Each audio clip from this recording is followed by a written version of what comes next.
সমাজের সচেতনতাই হয়ে উঠল মাথা ব্যথার কারণ। হেনস্থা থেকে বাঁচতে অবশেষে থানার দ্বারস্থ যুবক। নদিয়ার শান্তিপুরের নির্বাচন আচরণবিধি নিয়ে এক যুবকের উদ্যোগ ঘিরে চাঞ্চল্য তৈরি হয়েছে। অভিযোগ, নির্বাচন কমিশনের পোর্টালে একটি রাজনৈতিক পোস্টার সরানোর আবেদন জানানোর পর অজ্ঞাত পরিচয়ে এক ব্যক্তি ফোন করে তাকে হেনস্থা হুমকি দিয়েছেন। ঘটনায় ইতিমধ্যেই থানায় ডায়েরি করেছেন এই যুবক। যুবকের নাম তাম্বির মণ্ডল, তাঁর বাড়ি গয়েশপুর পঞ্চায়েতের অন্তর্গত ঘোলাডাঙ্গা এলাকায়। পেশায় তিনি একজন বুথ লেভেল অফিসার। অভিযোগ অনুযায়ী গতকাল রাত আনুমানিক 11:50 নাগাদ তিনি ঘোষপাড়া, ফকিরডাঙ্গা, ঘোলাপাড়া এলাকায় যান। সেখান থেকে ফেরার পথে একটি ইলেকট্রিক পোলের গায়ে রাজনৈতিক পোস্টার দেখতে পান। নির্বাচন আচরণবিধি অনুযায়ী সরকারি সম্পত্তিতে কোনো রাজনৈতিক প্রচার সামগ্রী লাগানো নিষিদ্ধ। এই বিষয়টি মাথায় রেখে তিনি সঙ্গে সঙ্গে নির্বাচন কমিশনের পোর্টালে গিয়ে অভিযোগ দায়ের করেন।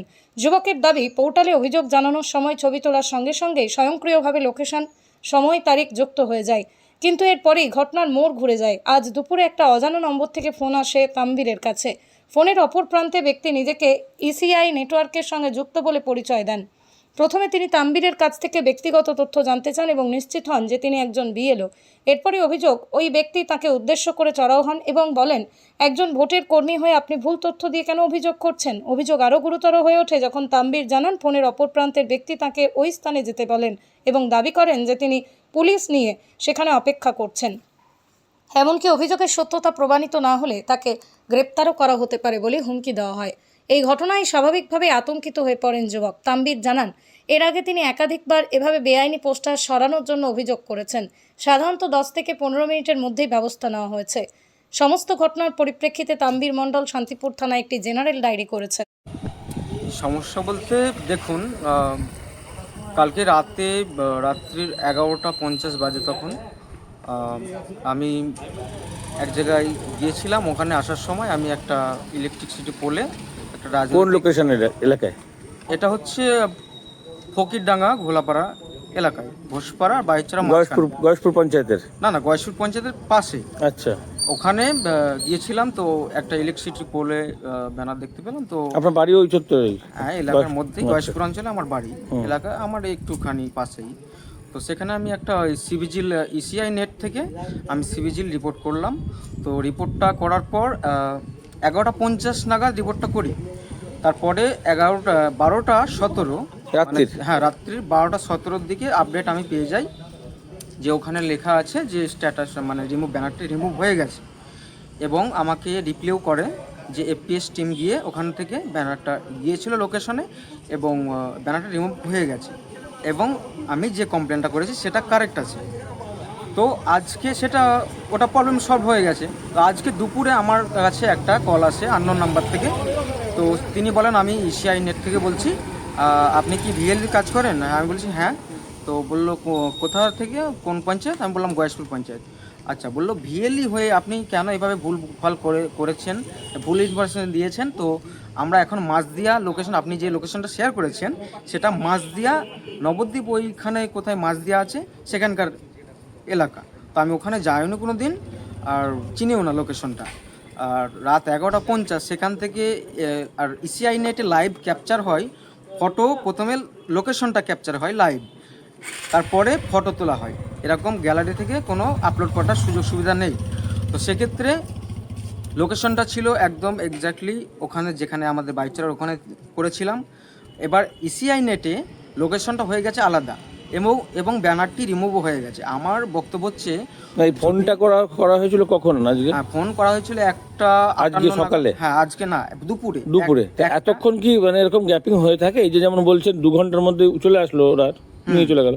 অতীতের কথা বলছি, যে তারা এই রিমুভিং সিস্টেমটা কতক্ষণ কাজ করে? রিমুভিং সিস্টেমটা 10 থেকে 15 মিনিটের মধ্যে করে দেয় ওরা। আমি এর আগেও করেছি অনেকগুলো, 10 থেকে 15 মিনিটের মধ্যে করে দেয় রিমুভ। মানে খুব বেশি হলেও 1-1.5 ঘন্টা, কিন্তু একদিন প্রায় পার হয়ে যাচ্ছে। মানে গতকালকে রাত্রিবেলার ঘটনা, আজকে যদি উনি আপনাদের লোকেশনে যদি ভুল জায়গায় যায়, তাহলে এই সময়টা প্রায় 9-10 ঘন্টা।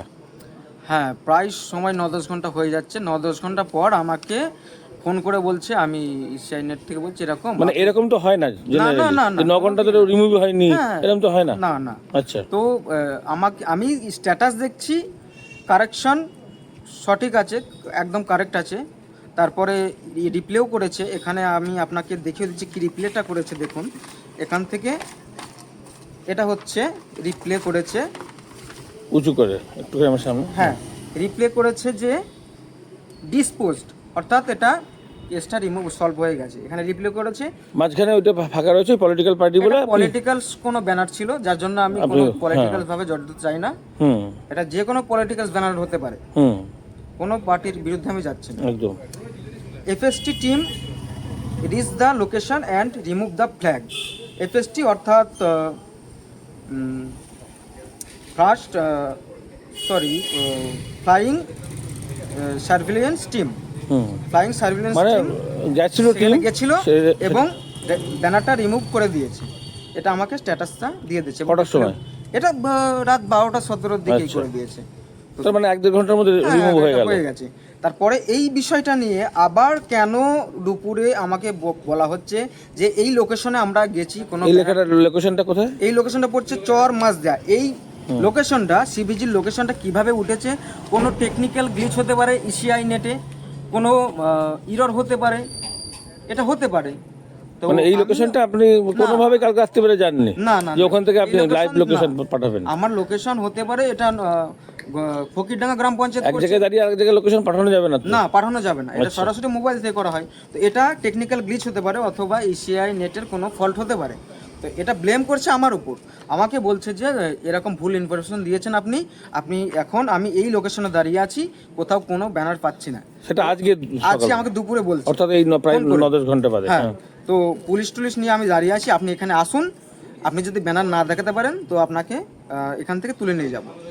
আমি বললাম এটা আমার কোনো ফল্ট না, এটা হতে পারে টেকনিক্যাল গ্লিচ কোনো ইসিআই নেটের।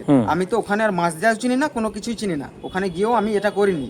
আমার যেটা কাজ সেখানে আমি গিয়ে করে দেখি। তারপরে ওনার সময় মতন আপনি গিয়েছিলেন? হ্যাঁ, তারপরে আমি আবারও ডাউটফুল বলে এই লোকেশনে আবারও গেলাম যে ব্যানারটা রিমুভ হয়েছে কি দেখি।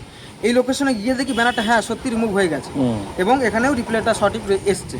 তো সেক্ষেত্রে ওনারা আবার বললো যে আমরা অনেক রাজনীতি নেতাদের এফআইআর করেছি, তোমার বিরুদ্ধেও আমি এফআইআর করব, এখন কি বলতে চাইছো বলো। আমি বললাম আমি কি বলবো, আমার এখানে কোনো ফল্ট নেই। তো সেক্ষেত্রে আপনারা কি করবেন আপনারাই ভালো জানেন। যিনি বলছেন তিনি প্রকৃতপক্ষে অথরিটি কিনা এই মানে ওনার পরিচয় দিয়েছেন? নাম, ডেজিগনেশন? নাম কিছু বলেনি, তবে আমাকে বলেছিল যে দেখুন এই লোকেশনটা যতক্ষণ একদম কারেক্ট বলছে, আমার মনে হলো যে ইসিআই নেট থেকেই বলছে।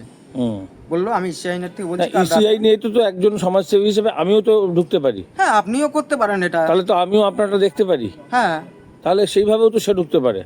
হ্যাঁ, এটা সবাই পারে, সিভিজিল রিপোর্ট করতে সবাই পারে। মানে আপনারটা আমি দেখতে পাবো নাকি আমারটাই শুধু আমি দেখতে পাবো? আমারটা দেখতে পারবেন না, আপনি যেটা রিপোর্ট করবেন সেটা আপনিই দেখতে পারবেন। ধরুন আমি একজন মানে সচেতন নাগরিক হিসেবে একটা করেছিলাম, তো আমি আপনারটা দেখতে পাবো না বা আপনিও আমারটা দেখতে পারবেন না, যে যার মতন কাজটা করতে পারবে, এরকম প্রাইভেসি রয়েছে। আচ্ছা, তাহলে ও ভেতর থেকে তার মানে কিছু একটা আছে, এটা আপনার মনে হচ্ছে হয়তো টেকনিক্যাল গ্লিচ অথবা তেনারা না, যিনি এটা বলেছেন আপনাকে যে মানে পানিশমেন্ট দেবেন আপনাকে, তো বা আপনাকে লোকেশনে আসতে বলেছেন, তা আপনি গিয়ে তাকে পাননি? আমি যাইনি ওখানে, আমার যাওয়ার কোনো দরকার নেই, কারণ আমি কিসের জন্য এখানে যাব? এখানে তো আমার কোনো আমি চিনি না। ওই লোকেশন আপনি পাঠানোনি? না, পাঠাইনি আমি, সেই জন্য আপনি যাইনি। আমি তারপরে গিয়ে তো ওরা আমাকে বলেছেন যদি সেটা না আসেন তো আপনার ফোন ট্র্যাকিং করে আপনার বাড়িতে গিয়ে আমি যাচ্ছি পুলিশ নিয়ে। আমি বললাম ঠিক আছে। সেটা কখন? সকাল ওই দুপুরের দিকে। তারপর থেকে 5 মিনিট কথা হয়েছে আমার সাথে, তো ওই কথা হয়েছে। তারপর থেকে আপনার বাড়িতে কেউ যায়নি? আমি পুরো ডিটেলস নিয়ে এগুলো আমি দেখছি, সব কিছু আমার কোনো ফল্ট নেই এতে। আমাকে এখানে কি লেখা আছে, কমপ্লেন ফাউন্ড কারেক্ট, তার মানে কমপ্লেনটা সঠিক হয়েছে। ইসিআই নেটে কেন এটা থাকবে কমপ্লেন ফাউন্ড কারেক্ট? এটা ইনকারেক্ট করতে পারতো, যদি কমপ্লেনটা ভুল থাকতো সেটা তো ইনকারেক্ট করতে পারতো, তাই না? আর এখানে রিপ্লেও দিত না যদি ভুল বশত থাকতো। তো আমি বলছি মাছ দিয়া এটা যদি হয় তো এখানকার ব্যানারটা কিভাবে তারা রিমুভ করলো, এবং এটা রিপ্লে কেন দিল যে এফএসটি টিম সেখানে গিয়েছে এবং ব্যানারটা রিমুভ করেছে। আপনি পেশায় কি কাজ করেন? পেশায় একজন ভিএলির কাজ করি, সোশ্যাল ওয়ার্কিং কাজ করি। ভিএলি মানে? VLE village level interviewer under CSC. আর এই যে কাজটা করেন, এটা ধরুন আমি একজন সমাজসেবী হিসেবে করতেই পারি বা সচেতন নাগরিক হিসেবে আমি একটা কর্মকাণ্ড, তার জন্য তো আমি মানে পয়সা অর্থ সাম্মানিক কিছু পাবো না, কিন্তু আপনি কি সেই সাম্মানিক পান নিয়মিত ভাবে? হ্যাঁ, পাই তো, আমি সেটা পান, মানে আপনি হিসাব মতন এই কাজের একটা পার্ট, হ্যাঁ, নিয়মিত ভাবে ধারাবাহিক ভাবে কাজ করি। এবার দেখুন যেখানে যেখানে ইলেকশনের কারাপশন হতে আছে সেখানে সেখানে আমার তো কমপ্লেন যাবে ইসিআই নেটে, যার জন্য তো এটা তৈরি তো করা। এখন কি পুলিশ প্রশাসনের সঙ্গে কথা বলে বুঝলেন কিছুটা যে ওনারা কি এরকম কোনো কমপ্লেন করেছেন? না সেভাবে এখনো তো আমি এই নাম্বারে তারপর থেকে দুপুর 2টোর থেকে ফোন করে যাচ্ছি 5টা অবধি, ফোনে পাচ্ছি না, একবার ফোন কেটেও দিয়েছে। আমি এসএমএসে জানিয়েছি যে দেখুন আপনি যদি সত্যি সত্যি ইসিআই নেট থেকে হন তো আমার সাথে একটু ব্যাপার এই বিষয়ে একটু ডিসকাস করুন, নাহলে কিন্তু আমি থানায় রিপোর্ট করব। তো এখন সেটার জন্য রিপোর্টটা করতে এসেছে। সেটার জন্য আমি রিপোর্ট করতে এসেছি। আর এমনি ইনসিকিউরিটিও আছেন, মানে আপনি অন্যায় করেন অথচ আপনার একদম একদম আমার সাথে আমার কাছে। আচ্ছা, আরেকটা বিষয় হচ্ছে আপনাদের তো অথরিটিও আছে, এটা যে কর্তৃপক্ষ, তো হায়ার যে সুপিরিয়র অথরিটি আছে তাদের সঙ্গে যোগাযোগ করার চেষ্টা করবেন এরপরে যে আমার সঙ্গে এরকম হয়েছে? অবশ্যই করতে তো পারি, আমি টোল ফ্রি নাম্বার কল করেছিলাম, ওরাও আমাকে সাজেশন দিয়েছিল একটা, আমি সেটাও করতে পারি। আচ্ছা, হ্যাঁ আমি তো এখনো অনেক কিছু করতে পারি, কিন্তু ইনফ্যাক্ট আমার নামে ইন ফিউচার যাতে করে এইসব বিভ্রান্ত মানে আমার নামে এফআইআর এই বিষয় নিয়ে যাতে না হয় তার জন্য আমি একটা জিডি করে রাখছি। টেকনিক্যাল কোনো ইস্যু হতে পারে কিন্তু আপনার কোনো কারণে আমার কোনো ফল্ট নেই এখানে। যদি আমার কোনো ফল্ট দেখাতে পারে তারা আইনত ব্যবস্থা নেবে, আর যদি না দেখাতে পারে সেক্ষেত্রে তাদেরও আমি একটা বলে দিলাম। সেটা আপনার নাম? তাম্বির মণ্ডল। হ্যাঁ, তাম্বির মণ্ডল। কোথায় বাড়ি? বাড়ি ভোলাডাঙ্গা, গয়েশপুর পঞ্চায়েত। গয়েশপুর পঞ্চায়েত।